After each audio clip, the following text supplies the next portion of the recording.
সোনালী বিকেলের আলোয় ঝলমল করছে গ্রাম। মাঠ জুড়ে জড়ো হয়েছে নানা বয়সী মানুষ। কেউ হাডুডু খেলায় ব্যস্ত, কোথাও ছুটছে ঘোড়া, আবার কেউ ব্যস্ত কাস্তে হাতে নাড়া কাটায়। মনে হবে যেন সময়ের চাকা ঘুরে ফিরে গেছে 2 যুগ পেছনে।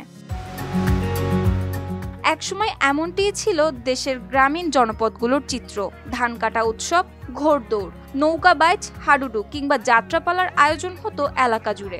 আনন্দে মেতে উঠত নারী পুরুষ, শিশু কিশোর থেকে শুরু করে গ্রামের বয়োজ্যেষ্ঠরাও। কিন্তু প্রযুক্তির ছোঁয়ায় 4 দেয়ালে বন্দী হয়ে গেছে শিশুরা। তবে সেই স্মৃতি আবারও জেগে উঠেছে পটুয়াখালীর মাটিতে।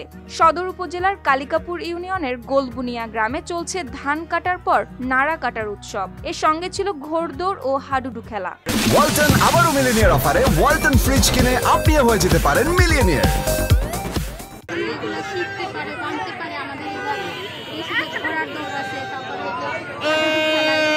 আগের দিনে যে প্রচলিত যে খেলাগুলো আছে এগুলো এখন আবার চালু থাকুক, চলমান থাকুক, আমরা এটাই করতে চাই। উৎসবে নারী পুরুষ শিশু কিশোর থেকে শুরু করে বৃদ্ধরাও এসেছেন এক ঝলক আনন্দ নিতে।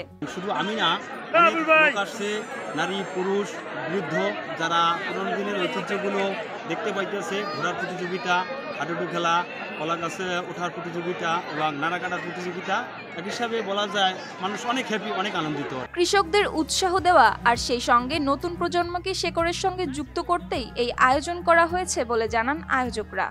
একরে প্রায় 100 মণ ধান পেয়েছে।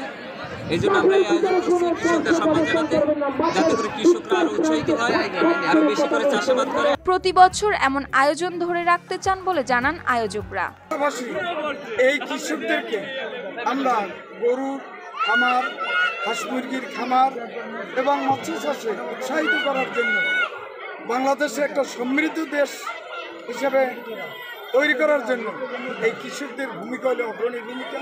তাই তাদেরকে আমরা আজকে এই সম্বর্ধনা দিচ্ছি। বাঙালির এই সংস্কৃতির ধারা অব্যাহত থাকবে এমনটাই প্রত্যাশা স্থানীয়দের। News desk, RTV।